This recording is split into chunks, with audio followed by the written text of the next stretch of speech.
It's really important that you kind of seize that opportunity and say, look, this is me, and I'm going to wow you with what I've got. And in the next 30 minutes, I'm going to tell you convincingly why you should choose me as your supplier.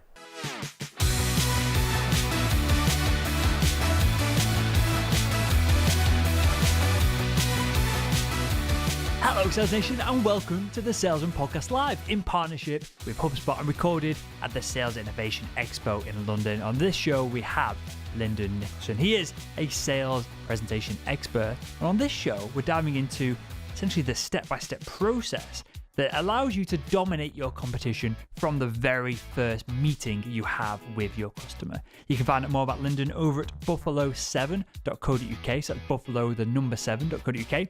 We link to that and everything else, as always, in the show note to this episode over at salesmanpodcast.com. And with all that said, let's jump into today's show. Lyndon, welcome to the Salesman Podcast. Thank you. Glad to have you on, mate. So we're going to dive into a couple of kind of topics today that all wrap up in the same world of how we can become the top choice as quickly as possible for our sales, for our prospects and everyone that we're involved within that sales process. Clearly, in the B2B sale, there's many more decision makers than perhaps what we would think that we'd encounter going into it.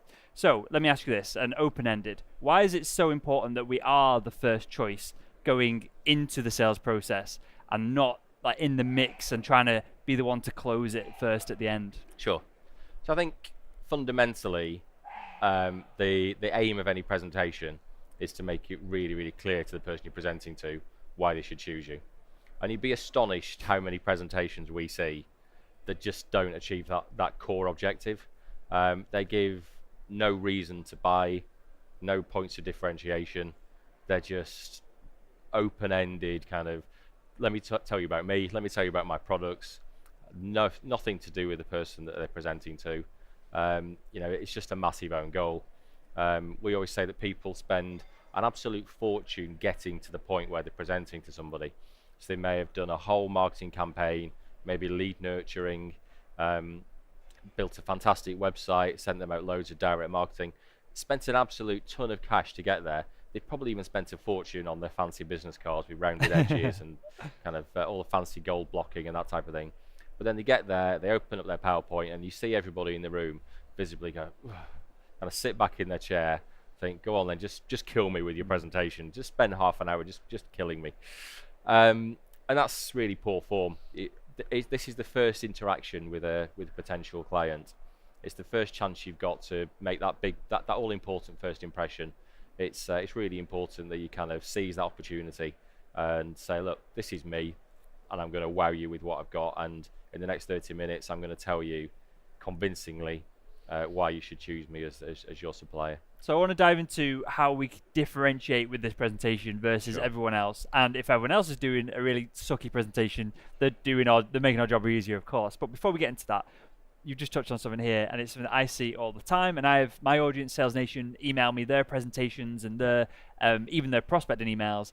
And a lot of it is how you described, of all about me, the salesperson, or my company. Why? I've got thoughts on this, of course, but why is that a bad idea? Because nobody really wants to know about you. They want to know about how you can solve their problems. And it's almost kind of the ladybird lessons of salesman school, that before you sit down in front of somebody and give them a presentation, you should be doing a really thorough needs analysis and saying, you tell me what your pain points are, tell me what your challenges are, and then I'll come and present to you, and I'll tell you how I can take that pain away. Very few people, in terms of the sales presentations we see as a presentation design agency, very few people do that up front. It's very kind of one-sided. It's very, let me tell you about the history of my company, how many employees we've got in Berlin. Just keep going, the mics are fine. It's all about them as a company, them as an organization, what their features are, and very little about the person they're presenting to. Whereas if let's say we're on a date, we're not, this isn't a date, just to be clear. But I've never had anyone propose a date to me in the middle of an interview, I've got to say. Let's say we're on a date. If I just sat here and talked all about me and didn't ask you anything about you, didn't give you anything to kind of set your heart on fire and go, wow, this is the one for me, you'd just walk away from that and not have any further interest. And I always encourage people to think about a presentation like that important first date. Are we missing out on a step here? Sorry to interrupt you, but I don't want to gloss over this before we kind of move further down the funnel of building the presentation. But are we missing out on a step here of we get the meeting? Should we then, rather than just be super excited and have no contact before we walk through the door, should we then start doing research? And maybe it's a phone call to the person that we're meeting for 5 minutes, whatever it is. Or maybe it's a phone call with someone below them. Maybe it's a user as opposed to the decision maker to find out these needs and what they specifically want. Is that an extra step we should all be adding? Yeah, absolutely. I think you can win the business before you even walk through the door. I think, talking to the person you're going to be presenting to, just to say, I've got an appointment with you next week. I really want to make sure you get the most out of that session that we can possibly do. So let's spend 15 minutes on a call before I come in to see you, just to allow me to ask some extra questions to better understand your need, so that when I come in, I can present something to you that's 100% relevant. And your idea of maybe talking to some users or to some other people within the organization, or looking at what the competition, what their competitors do and what their peers are doing, the more information you can be armed with when you go in there, the better you can position yourself and your products and services. Because I think every 5 minutes in this conversation, we're going to have the same loop back to that differentiates yourself. Yeah. So I know in my background is medical device sales, and I know I used to go in, speak to the surgeon, who typically they thought that they were the decision maker, but they weren't. Yeah. Finance and procurement were, but you'd have to get the surgeon on board, of course. Yeah. So I would then have a meet with them. I would then kind of leave the theatres, have a chat with all the theatre staff around them about what their needs are. Yeah. And then I'd go back to the surgeon and say, hey, we can do this for you, and we can also do this for all these people that shout at you, even if their jobs and their lives are being in a pain in the ass because of a piece of equipment. It's the surgeon that gets hounded by the theatre staff below them. Yeah. And obviously then the surgeon does the same to procurement, finance, theatre managers and things like that. And that was a huge differentiator for me, because it just showed that, and this was kind of just trial and error and luck that I figured this out as as opposed to any sales genius behind it. But I've had multiple surgeons then come back to me and say, it just showed that you cared, that you took that extra step, rather than just going straight to finance to try and find budget to sell the whole thing. Yeah. So I think we're going to come straight back all the time to this differentiation. Yeah. So let's go through this step by step, even if we can. So we've got the meeting. There's a reason for us to be there. The buyer or the potential buyers pre-qualified themselves. We've rung up. We've added perhaps a little bit of value. We're showing that we cared by interviewing the decision makers that we're going to be presenting to, and then their users. Yeah. What's the first step to a great presentation then? Is it, as you said there, company history from 1907? We did blah blah blah blah blah. Yeah. So I think that there's two first things you've got to nail. Open up your presentation, slide one, you have to make an impact. It's got to look the part. If your presentation looks poor, you're going to set a really poor first impression. It's the equivalent to turn up to the first date with ketchup on your shirt and spinach in your teeth. You've got to make sure you're kind of setting that all-important first impression. So if your website has a particular look, if your company has a particular style, if they will have seen marketing communications ahead of that meeting, make sure that the presentation that you're giving matches that style and looks just as impressive. So there's an aesthetic element. But I think the first thing you should be doing within a sales presentation is reaffirming what they've already told you, and just saying, in this meeting, in the next 30 minutes, 60 minutes, however long you've got, I'm going to cover these points. I'm going to talk about these particular aspects of your problems and your challenges. I'm going to talk to you about how we can solve those problems, and I'll maybe kind of give you some case studies, maybe kind of put something into context. Is there anything else you want me to cover? I think that's a really important question. You're missing a huge opportunity if you don't give somebody the opportunity to say, that's brilliant, I'd really like to see all those things, but I'd also like to hear from you on X, Y, and Z.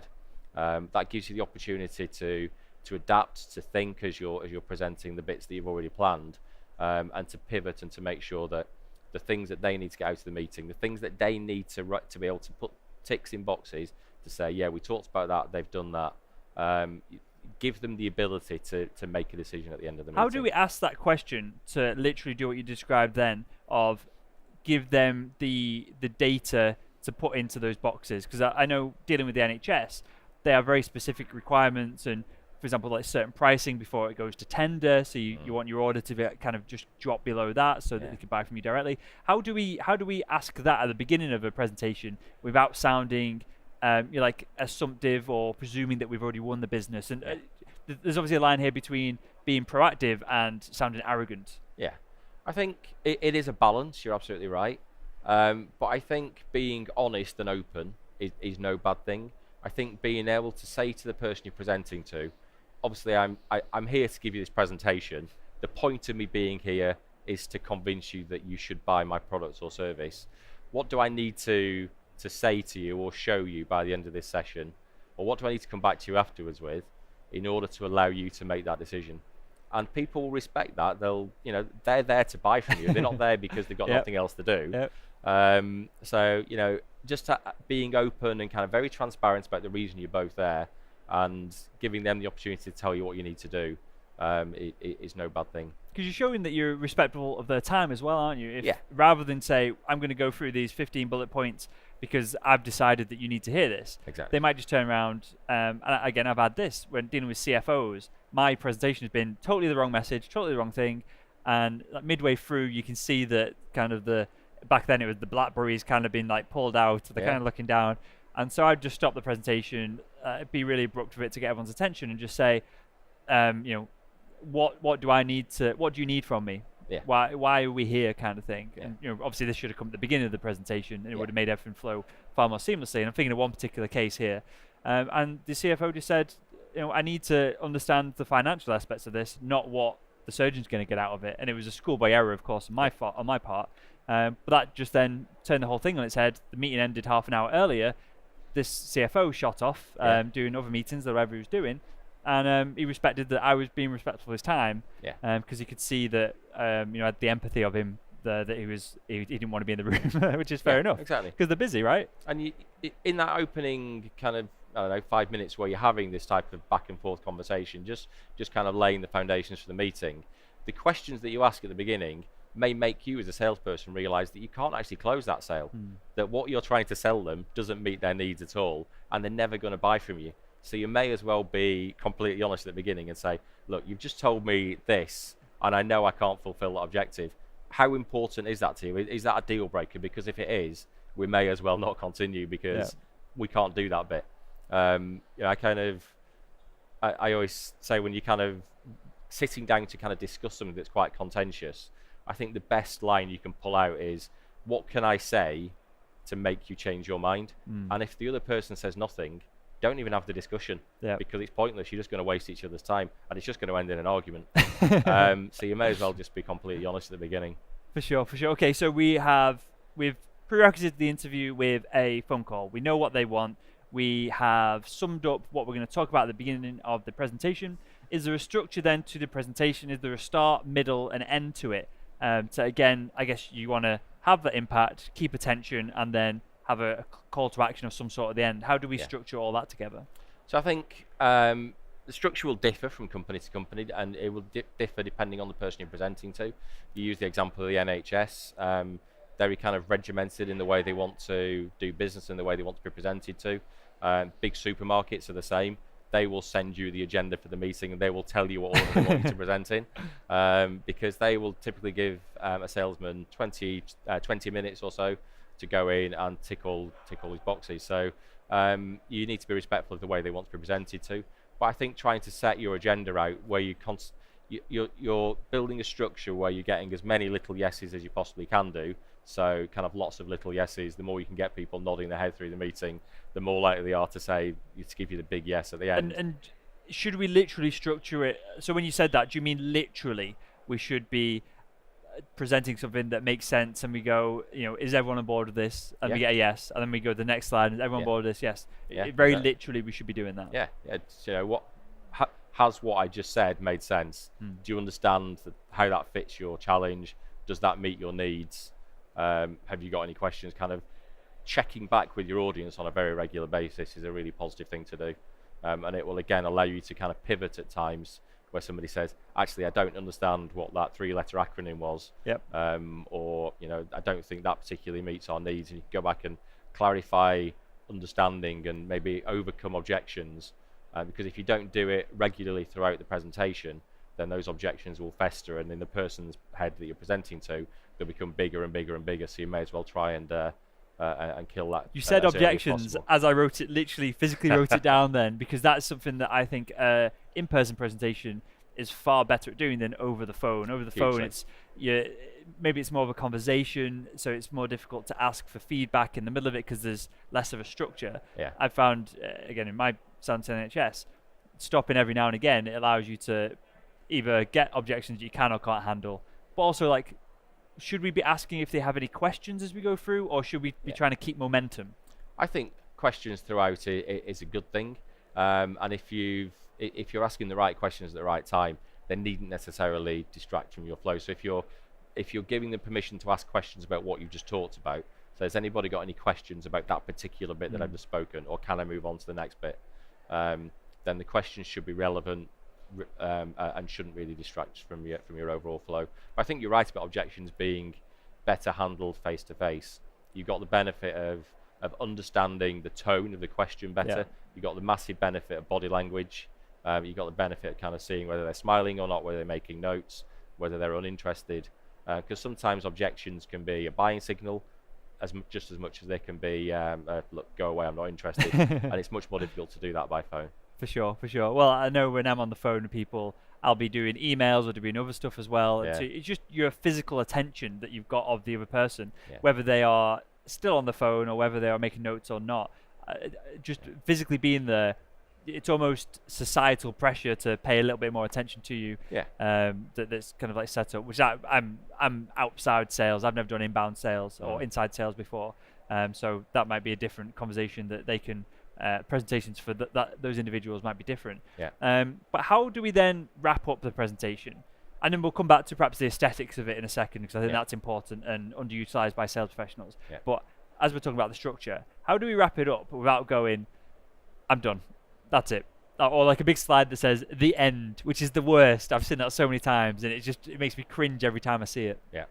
So I think something that I really encourage salespeople to do in a sales presentation, and most people shy away from it because they're afraid of rejection, is to do a competitive analysis there and then in front of the person you're presenting to.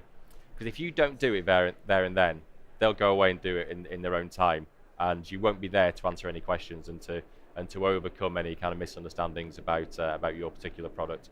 So I think having almost like a comparison chart listing you down one side to say, these are all your pain points and challenges, and there's a tick next to in our column for every one of those. Here are maybe kind of our three biggest competitors who, if you're doing your job properly, Mr. Purchasing Manager, Mr. Surgeon in your case, or whoever it is you're presenting to, you will probably be looking at these competitors. And in my experience, in my knowledge of the market, because I understand what our competitors do just as much as I understand what we do, they don't have ticks in these boxes. So is there any reason why you wouldn't buy our product when you can see that it's a much better fit for your requirements? You can pretty much close a sale there and then, providing the price is right. Obviously, features are one thing, price is another. Provided the price is right, and you've sat there and boldly proven that you're the best fit for their needs, why wouldn't they buy from you? And I think that's a great way to close. It's, here's the proof. Can I have the sale, please? And people are afraid to get that no. But any good salesperson will see lots of no's as just getting closer and closer to the next yes.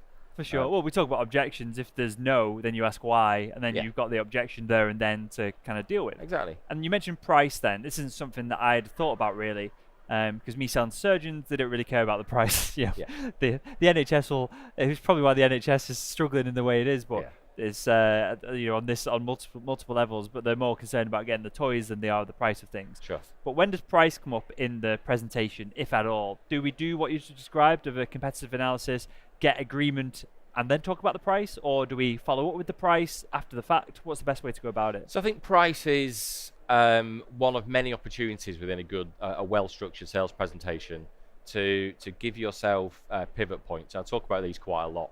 So a pivot point is almost a slide which has multiple different directions to take you in. So it may be a slide with 4, 6, however many menu buttons you want to put in there. And you can say to the person that you're presenting to, on what basis will you make this decision? Will it be based on cost per user? Will it be on kind of long-term cost of ownership? Will it be on return on investment? And they'll have typically one or two key things that they've got in their mind when it comes to price. And if you then they say, well, I really want to understand the ROI, I'm going to choose the system that gives me the best ROI. You can click the ROI button, and then you go to a hidden section in your presentation that talks in more detail about ROI. If they don't care about cost per user, or cost of long-term support or any of those things, don't bore them with those things. Have that information there to hand if it's what they want to talk about, but just focus on positioning things in the best possible way that's appropriate to them. So have all those different ways of talking about price, and again, just be bold and say, how are you going to make this decision? Let me help you make that decision according to your own set criteria. It reminds me a little bit, and this will resonate with some of the audience, and some of the audience will be wondering what the heck I'm on about. But there was a series of books called like Goosebump books. Mm-hmm. They were out when I was a kid, and it's kind of like a horror story for children kind of thing, where you choose your own pathway through it. It seems like that is the best way to go about it, versus a structured presentation where you are telling someone something, whether rightly or wrongly it's about them or it's about you. I think that's kind of sales 101 that we should understand that. But then moving on from there, I think you described as pivot points then. We should be engineering these into the conversation, right? Absolutely. As opposed to having them come up when someone disagrees with something. I think, there's lots of different ways to structure a sales presentation. But to me, the first 5 minutes should be you positioning your company and saying, this is about us. The next 5 minutes should be, these are your challenges and how we can meet them. And then you get to a point where you say, what would you like to talk about next? Do you want to see some proof points of people who've done this before? Do you want to talk about price? Do you want to talk about features? Do you want to talk in more detail about some of the technical specifications? Give the person you're presenting to the opportunity to guide you as a presenter and to talk about the things that are most relevant to them. So having these kind of menus and the ability to jump from one section to the other, don't think of it as a linear journey of 50 slides.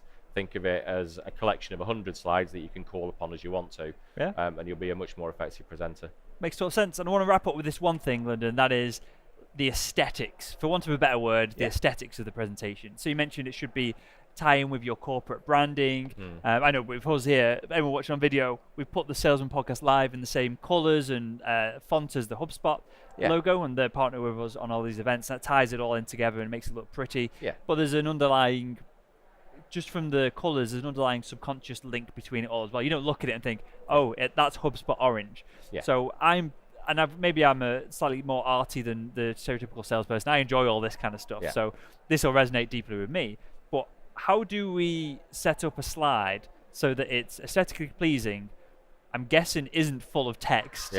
And but then the flip side of it is that it isn't a Steve Jobs presentation either, because perhaps we're not at the skill level to present with just a random image on the screen. So people can only either read or listen at any one time. You can't do both. So make sure that what's on the slide is supporting rather than being what you're saying. So that might just be a single image. It might be kind of one or two very, very succinct points. So give them something there to refer back to and something to keep their interest. But try to be visual, try to keep what's on screen to a minimum, and just use it to support your message rather than to be your message. Far too many people just sit there and blindly read the slide, and it's so annoying, because you may as well send them the presentation, save yourself the fuel, and just kind of say, here's a presentation, give me a buzz if you got any questions. And it's the real, so obviously that's boring, and you're looking at it, it's boring, but people are reading from the slide and they're facing, and you can't even hear what they're saying. I've seen that before. Both in sales presentations and just business presentations in general. And as soon as someone, it strikes me two things. One, I can't understand anything they're saying, so I'm have to read along with them. Which, as you said, send it in an email. I'll do it at my own time. But then two, it shows that you're just not prepared. That you haven't at least memorized some of it, or that you're not confident in what you're talking about, that you have to read from it. And again, there's underlying, whether it gives you that gut feeling as opposed to, I understand the body language and all this kind of stuff behind it. It gives you that gut feeling of, they just don't care about me. No, you're absolutely right. It smacks of poor preparation. For sure. You should know your message so intimately that you know that if you press that next button, you know exactly what's on that slide, and you can just talk and keep it conversational. And I think that kind of that direct eye contact during, as much as you can throughout the presentation is really important. We persuade a lot of people that we create presentations for to use like a second small screen. So you've got your screen in front of you here, a screen in front of the person you're presenting to, so they can just glance down, glance back up, or you glance down and glance back up. As opposed to a big slideshow on a projector behind you. And you can have 2, 3, 4, however many of those small screens you want to. So it's a little bit of upfront investment, and you have to kind of carry a few small screens around with you. Would that be like an iPad or something? Yeah, kind of like a little LCD screen, a bit more, a bit lighter than an iPad. Yeah. But yeah, kind of just maintaining eye contact is so important. Yeah, that makes total sense. And I can imagine if I rocked up to a sales meeting, dished out some technology, however we want to describe it, and sat down or stood up and started doing the presentation, that is a totally different ball game. And that again goes back to this loop of differentiation versus the person who has maybe a fantastic presentation, but it's the same thing. You got this projector shining super brightly on the wall, so you're this dark shadow that they can't see your face or your kind of like body language or anything as well. So I like that. And with that, I've got one final question to ask everyone that comes on the show, and that is, if you could go back in time and speak to your younger self, what would be the one piece of advice you'd give him to help him become better at selling? Oh, crikey, that's a broad question. I think it would definitely be, coming back to that last point, is to be better prepared. Certainly in my younger days, I would be very kind of a bit cocky, just kind of think, I can nail this, I can just go in, I know exactly what I want to talk about, don't do the whole upfront piece. So kind of getting that needs analysis right and preparing really robustly for each presentation. Spend as much time preparing as you are actually presenting. That's a really good tip. And let me ask you this: when did this become apparent? Was this because I had the same thing, and I had a sales manager just kick my ass about it and made me aware of it. Like, he pointed it out. Yeah. Was this a gradual process that you realized this, or did you have someone say, or a bad interaction with a customer that kind of turned it around? No, it was never kind of it was never kind of spelt out for me. I didn't have kind of anyone who said you're doing this wrong. It was just a gradual evolution, understanding that when I kind of better understood people, the results came.